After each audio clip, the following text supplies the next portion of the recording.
That was, yes, what I said. So we mentioned that God is an intelligent designer. So if God is made you, then one of the key takeaways I was trying to communicate from last year was that you are an original. You're a masterpiece. You're not an accident, but you were designed purposefully. And every part of you, your body, your brain, your soul was designed uniquely, intelligently for a purpose. So great job, Ganyu. And the other thing I wanted to say is that mentioned last year was that when you don't know who you are, you try to be someone else. You spend money you don't have to impress people who don't care.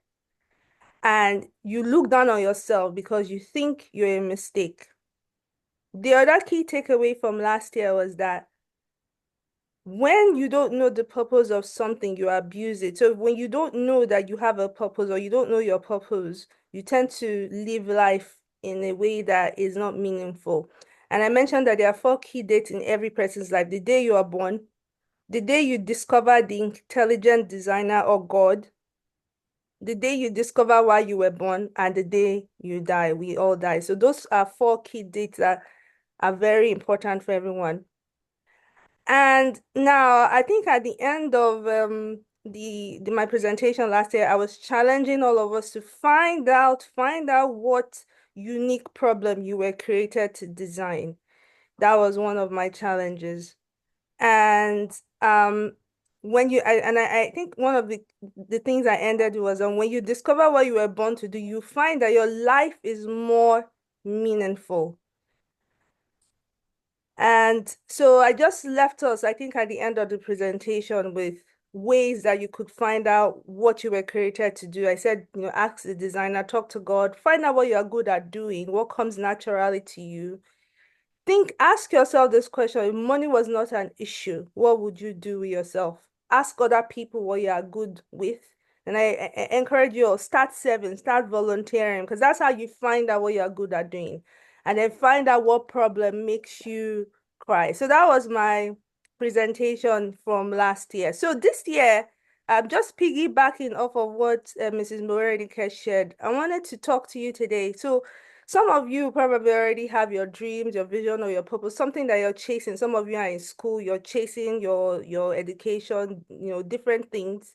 And I just wanted to talk to us today, just briefly, about navigating some of the pathways when you're in the process of achieving your dream or your goal or your vision. And I wanted to start with a scripture, whether you read the Bible or not, but this particular scripture says that when there's no vision, the people perish. So I want us to do a short exercise now. Everybody, please do it with me if you don't mind. I want you to close your eyes right now. I'm going to close my eyes as well. And when you close your eyes, before you close your eyes, just when you close your eyes, I want you to imagine with me, um, what is it right now you want in your life, or what dream do you have? So just 1 second, all right? So everyone, close your eyes. I want you to picture what is it that you want from your life? What do you want? What dream do you have?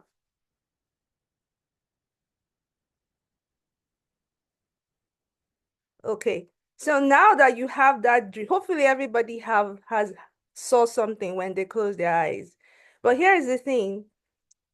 If you don't have one, if you close your eyes and you didn't see a dream, you need to have one. Some of you have stopped dreaming because you feel hopeless. Maybe you dreamt of something, you had a goal, you had a dream, and it never came to pass. So you're discouraged and you're like, it doesn't work. There's no point dreaming anymore. I encourage you to start dreaming again.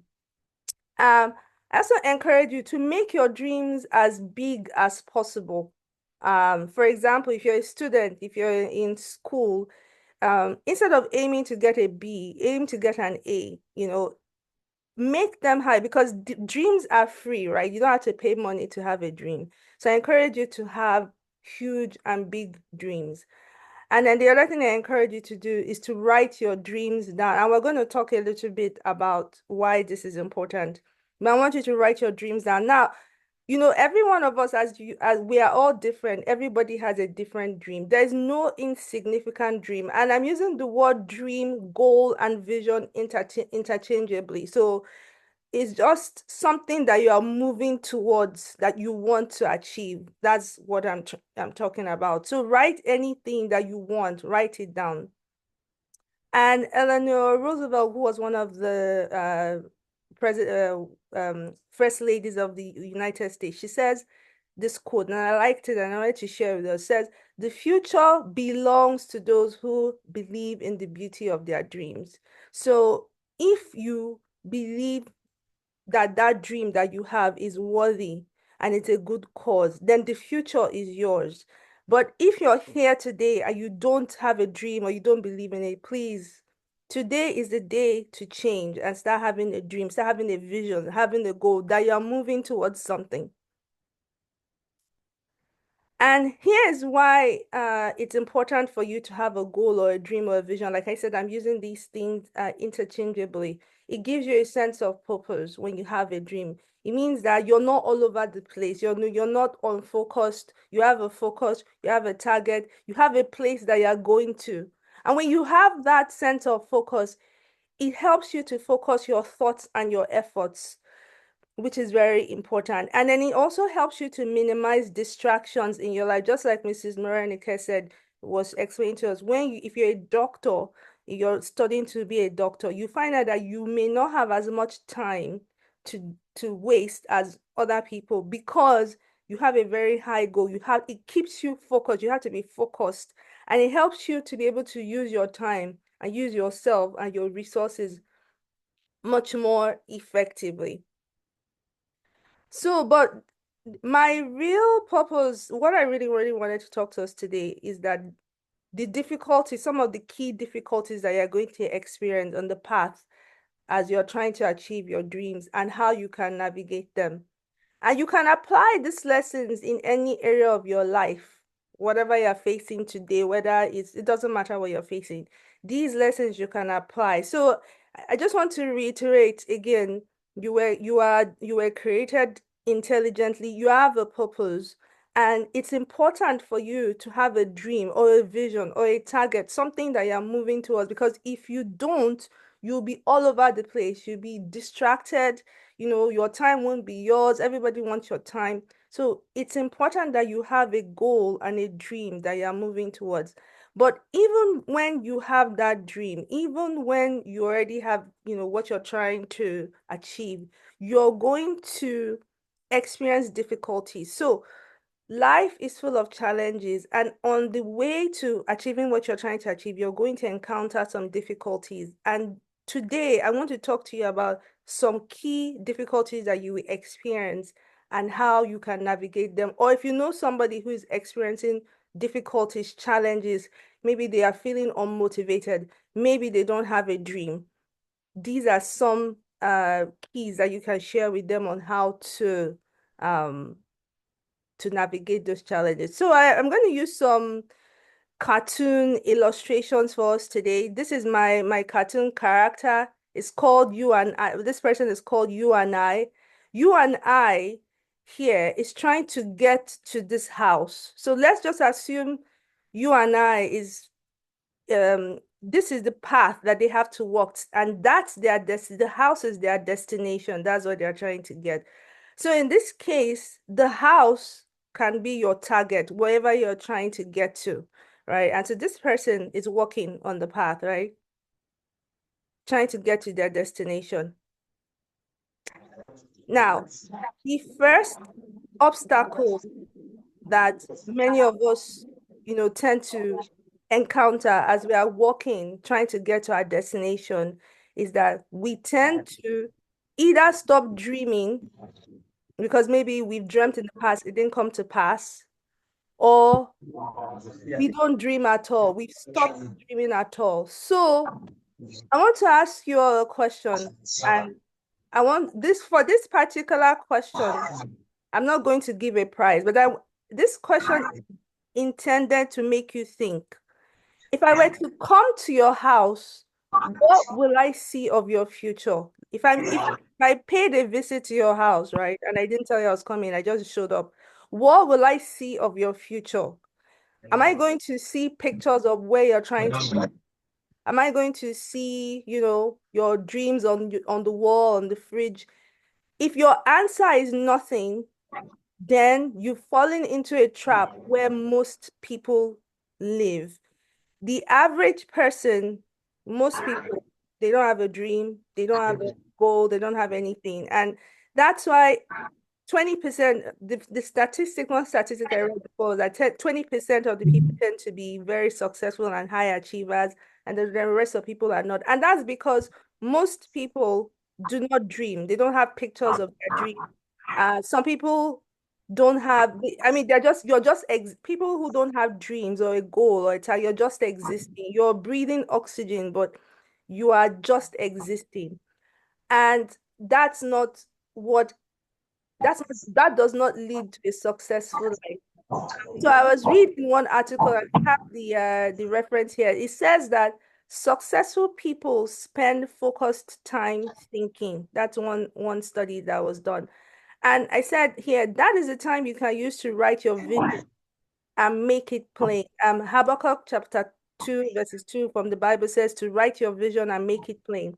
So I wanted to encourage you, if you are not doing this today, today is the day to start doing this. You can start with like a book where you just write out. So like you can say, ask yourself, okay, in the next 5 years, where do I see myself? Write it down. Start taking time. You can do it every day. You can do it once a week, once a month. It's really up to you. But spend time thinking about your vision. I know this is a mobile device generation. We're always on our phone and things like that. And I'm not knocking that, but I want to say challenge you to spend time thinking about where you want to go and how you're going to get there. Make it a habit because this is what success, and that's why they're very successful, is because they are constantly thinking of their future. Like, for example, if you're in school and you're thinking of your future, okay, do you want to go to college or what do you want to be in your life or what grades do you want to, it could be anything, or maybe you just want something for Christmas, it doesn't matter. Get into the habit of writing that vision or that dream or that goal and looking at that vision and that goal periodically. You can do it every day, you can do it once a week, you can do it once a month.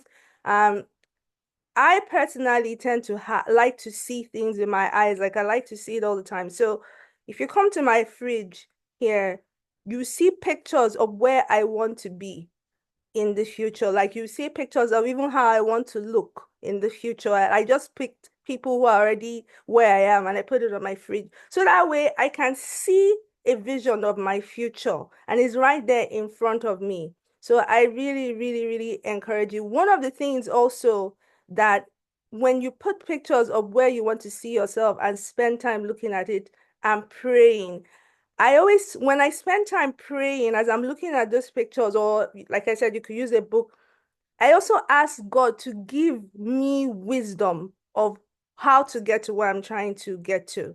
Like, for example, let me give you one example of what I want to look like. I want to be a successful author. So on my fridge, I have a picture of a woman who is a successful author. And so when I see that picture, it reminds me of where I'm asking God to help me get to. And so I can now, when I see that picture, I can begin to ask God, okay, God, what should I be doing? How can I get to where I want to get to? What should I be doing? Should I be taking courses or should I start writing or what should I do? So when you see your vision, you can not only pray into it, you can also ask God to give you wisdom how to get to where you're trying to get to. So my first, like I said, my first obstacle that we all have to conquer is the desire to either stop dreaming or to not dream at all. So if you've fallen into that category, today I encourage you to please start I've dreaming not again. stood up from the bed. I've been here. All right. But this we So had a shower. the second temptation we all get into is, and I want to go back to my cartoon character, is to not do anything, which I talked about, or this character is going to go on this bridge now and it's going to go here. But if you look at it, I want to pause this character for a few minutes. Let me go back to my character. So if you look at this cartoon character, right? So he's on his journey, right? Now he's going to for a few minutes, just pause, and then he's going to walk on the bridge. But if you look at this bridge that he's going to walk on, notice that bridge is not taking him anywhere. I don't know if you all see that. And that's where many of us, we get stuck. We are either not doing anything or we are doing things that are not going to move us towards our target. So I want to challenge you, don't take the bridge to nowhere. Get focused and get to your destination. The second obstacle I want to talk to us about today is the temptation to quit. And I think all of us at some point in time, we've quit on different things. So we're doing something and it was wonderful, but it was so difficult. So we decided to quit. And I read a statistic that says 90% of businesses that start actually fail. Now, I want to say something to you. Failure is actually not bad, right? But the question is, if you fail, will you stop? Will you quit? Do you believe enough in your vision to continue to try? If you try the first time, the second time, the third time, and you fail, will you continue? Or are you just going to quit? And because life is hard and full of challenges, and at every turn, you'll be tempted to quit on your dreams. But the question is, will you? See, if you quit on your dreams or quit on that thing you're trying to achieve, then you're just going to be like everybody else, right? But if you continue to try and you continue to persevere, then you can rise above the 80% and move into that 20% group of people who are successful. And there are several reasons why people quit. Sometimes is that it's too hard, right? It's what that thing you're trying to achieve is very hard. Sometimes is that there's no money. Sometimes that they just don't have the time. So I'm going to tell you a story, and you all probably know this story already, but I love this story. I want to share a story of somebody who persevered. Who can tell me what this is? What is this? Anybody?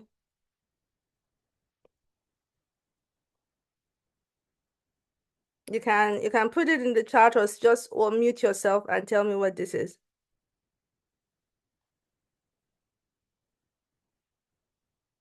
Julian Ulisse got it. She said a chocolate bar, Wonderful. yes. Wonderful. Awesome. Thank you. Now, for this question, I'm going to give you a prize. So team, please take note.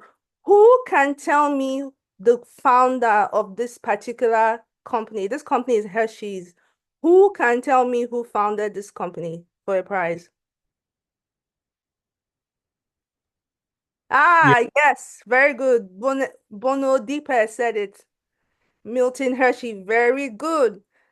All right. So please, team, take note of Bono Deeper. That person got the question correct. So I want to tell you just briefly the story of Milton Hershey. So just briefly, he spent the first 5 years in his business without any success. So imagine spending 5 years on something with no success. And by the age of 26, he was penniless with 2 failed businesses behind him. And he was an unlikely candidate for success. Yet, because he was steadfast and persevered and had an insatiable curiosity, he was able to turn his stories from rags to riches by persevering, eventually selling his company for $1 million. That is the power of persevering, not quitting. So team, everybody, I encourage you today, don't quit. Don't quit. Keep going. If it was easy, everybody would do it, right? But because it's not easy, but if you believe that that thing is worthy of you, then keep going. Okay. Then my next obstacle that you're going to face, and all of us are going to face this obstacle, whether we want to or not, is what I call the poison flower of unforgiveness. So this one is a big one, and all of us, regardless of whether you have a dream or not, sooner or later, you're going to have to face this flower of unforgiveness, right? I call unforgiveness and bitterness a good-looking poison. It looks good, right? But it's poison. It's poison. On the path to your dream, you are going to encounter a lot of betrayal and people are going to disappoint you. That's just a fact of life because people fail. We're all human. We all fail, right? One thing about unforgiveness and pain, once you accept that people are human, are going to fail, then you accept it as a part of life. But my challenge to you is that don't make somebody else's failure your hallmark or identity. Many of us, I can speak from my own experience. For years, I lived in the past of what was done to me, and I carried that pain around. But at the end of the day, who suffers from unforgiveness? You do. The person who chooses not to forgive is the person who suffers. But I encourage you today, if you're struggling with unforgiveness, forgive people by God's help and trust God to restore whatever it is they took from you. Every time you choose not to forgive, it's like you make a fist with your hand and you hold an image of that person in your fist. The actual person is gone. They probably moved on with their life, but you are still holding on to that image in your hand. The problem is when you make a fist with your hand, nothing can come in, but nothing can go out. So the evil in your heart can't go out, but the blessings that God has for you can't come in either because you've chosen to close your fist and you are choosing to live in bitterness. And the bitterness and will poison your entire life. So not only are you going to suffer because of what the person did to you, you're not going to suffer because you choose to hold on to that hurt. But today is the day for you to let go. Your dream is too important. Our generation needs you too much for you to continue to hold on to something that is of no value. Today is the day to let go. So I want us to just take 1 second, all of us. Think of someone that you or a group of people you've not forgiven. And I just want you to close your eyes if you want to, or open your eyes, however you want to. I just want you to think of that person right now or those people. And I just want you to say, I let go of them. And I'll just give us a few minutes, 1 second rather. I let go of them. Now, I hope you feel good after you've let go of that poison. All right. So now, moving on, the last obstacle to your dream that I want to talk about, there are so many obstacles, but the last one I want to talk about today, I've talked of the bridge to nowhere, so just no vision, nothing. I've talked of just, quitting. I've talked of unforgiveness. And then the last one I want to talk about is the pit of compromise. The pit of Here's my character.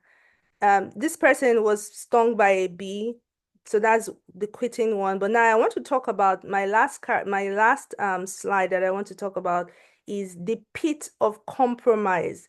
So that is a pit that we all will face. This is the pit of compromise. It's called an inevitable pit that we're all going to be faced with in our lives. Because at some point, you're on this wonderful journey, right? And you're trying to achieve your goal, and maybe it's not coming as fast as you want it to.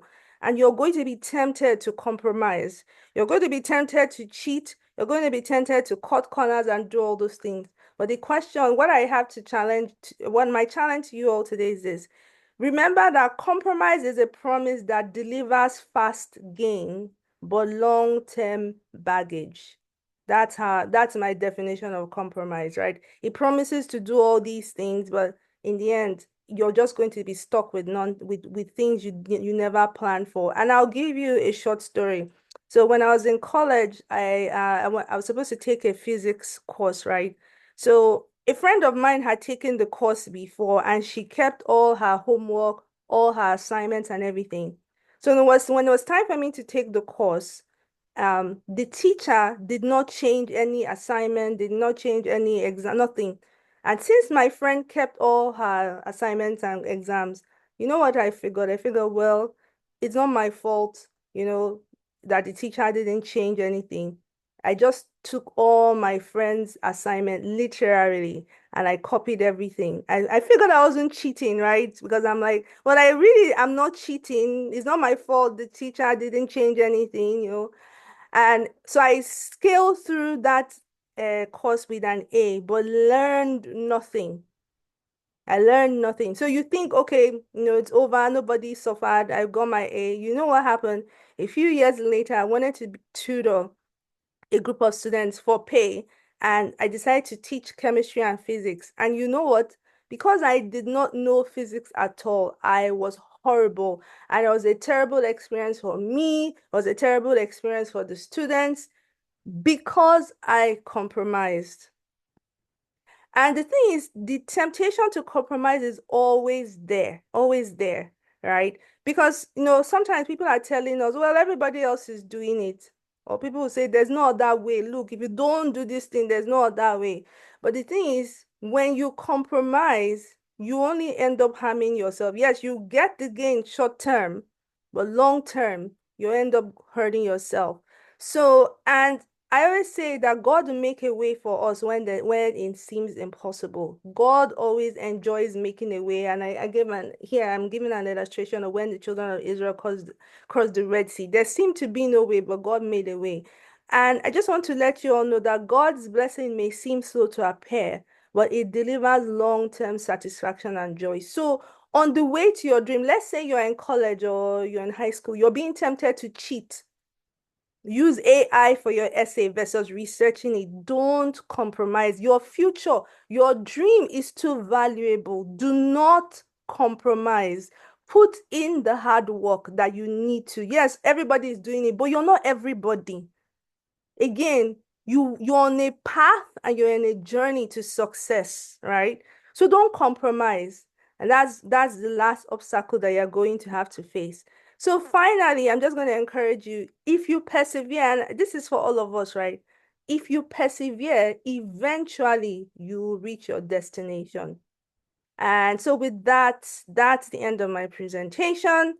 Does anybody have any questions?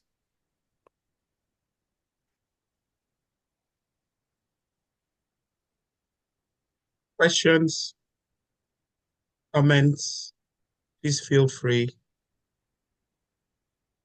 And unmute yourself temporarily, or also type the question into the chat.